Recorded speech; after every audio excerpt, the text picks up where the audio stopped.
And now I'm pleased to welcome Congressman John Murtha to the Progressive Beat. Congressman Murtha is an opponent of the war who really knows what it means to go to war. He's a former Marine and combat veteran of Vietnam. Congressman Murtha is also the chairman of the Defense Appropriations Subcommittee and has served the 12th Congressional District of Pennsylvania for 34 years. Welcome, Congressman Murtha. Thank you very much. Let's talk about the economic cost of this war. Over 5 years ago, in the days leading up to the war, the president's economic advisor told the president that the war could cost about $200 billion. And Defense Secretary Rumsfeld said that that was, quote, baloney. And in fact, he estimated the cost at about $50 to $60 billion. And there was a lot of happy talk about how the Iraqi assets would actually fund the war. Congressman Murtha, where do things stand today? Well, for the first place, it's so unfortunate because the administration, which had popularity worldwide at one point after 9/11, has let that deteriorate because of the excess untruthfulness that we've heard from them. They've talked about it cost $50 million. I remember coming before the committee saying that very thing. Now, here's the committee that funds the war, and they came before the committee and said it'd be $50 billion. They came for the war, said they'll throw flowers at us when we go into Iraq. I remember that, exactly. They talked about the infrastructure would be rebuilt immediately, and they'd be able to pay for the war themselves.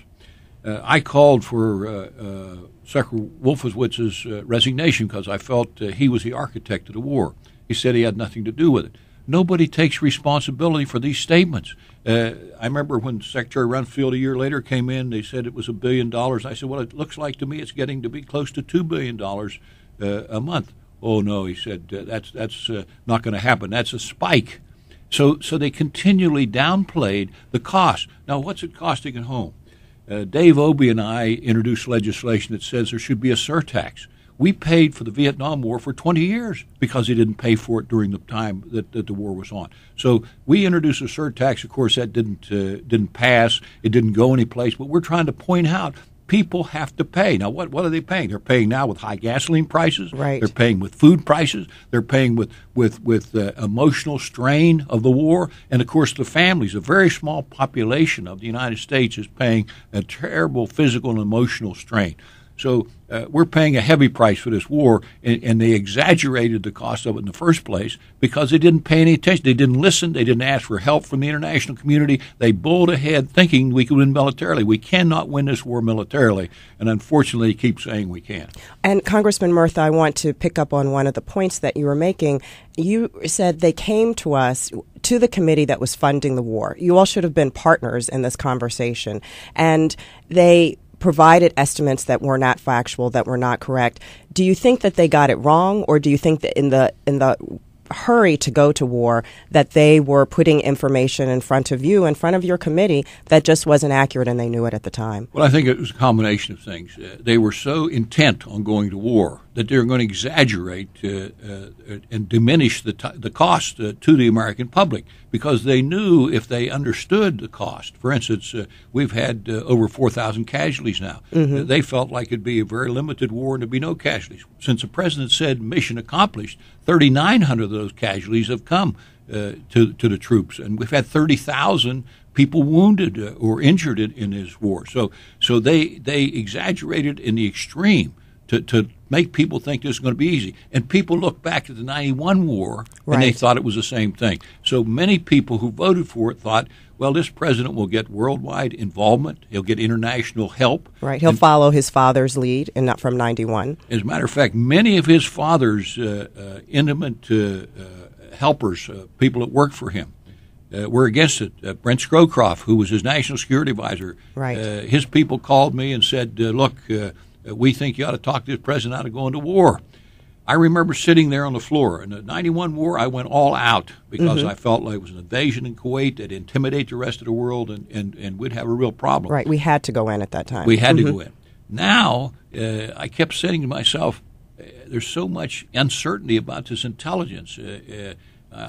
But I thought, well, we'll give the president an opportunity. Let him negotiate. Let him have a stick that shows that we could go to war with Saddam Hussein. But he abused that trust, I think. He abused the trust, and it even goes farther than that. Then they exaggerated, and then he distorted the information that we got. They treat Congress as if it's a distraction. They didn't want anything to do with Congress. They continue to do that today. They continue to issue veto threats. They continue to treat Congress like it's somebody that doesn't want to help. We want to help get this thing over with, and they continually say we're going to continue this war no matter what Congress does.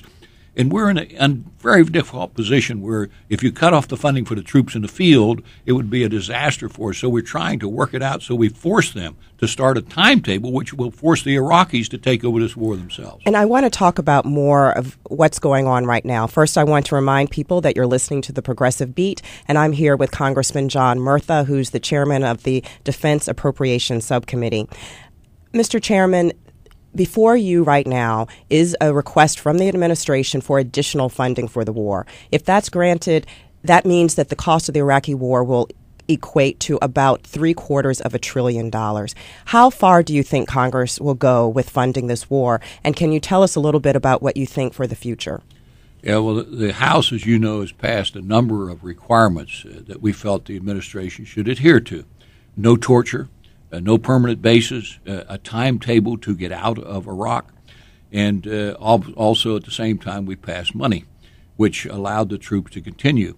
It would be, I think, a mistake if we were just to cut off the money because even if we said, all right, you do it in some sort of a timetable, we could pass it in the House, they would never pass in the Senate. Right. But so, the American people really struggle with that. The American people want us out of there. Absolutely. They know the cost. They know the price. They understand how difficult it is for their family, and especially the families of the people that are serving over there. They've been deployed 3 and 4 times. Right. They've broken every guideline. As I said 2 years ago, they can't sustain this war with the number of people they have without breaking every guideline. Instead of letting them stay at home 2 years, they let them stay at home only 1 year. And then they deploy for 15 months instead of a year. And when they come back to the awful conditions at Fort Bragg. I'll tell you, I called the Secretary of the Army and I told him how distressed I was that they would allow something like this to happen. He said, well, they came home 2 weeks early. I said, there's no excuse for this. This is unacceptable. Same thing happened to Walter Reed. Absolutely. And of course, then you have incidents where we're using overwhelming force and we're not winning the hearts and minds of the people. You can't win a war like this without winning the hearts and minds of the people. So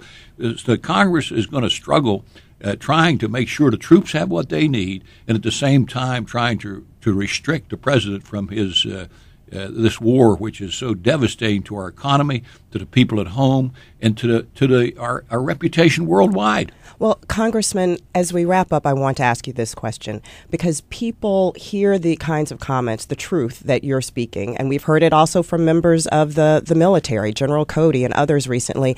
But during the debate, the pushback on this is, oh, you want to cut and run. You're waving the white flag of surrender, whether we're talking about strategy or the cost. As we wrap up, tell us, how do you respond to that? Well, I remember Beirut, where President Reagan said, after 241 Marines were killed, we're never going to leave there. If we leave there, it'll be a disaster to the American future operations. Well, 4 months later, he left Beirut. I remember in Somalia when I advised the president not to go into Somalia, President Bush 1. I said, if you go in there, you won't be able to get out. And he said, I'll have him out by Inauguration Day.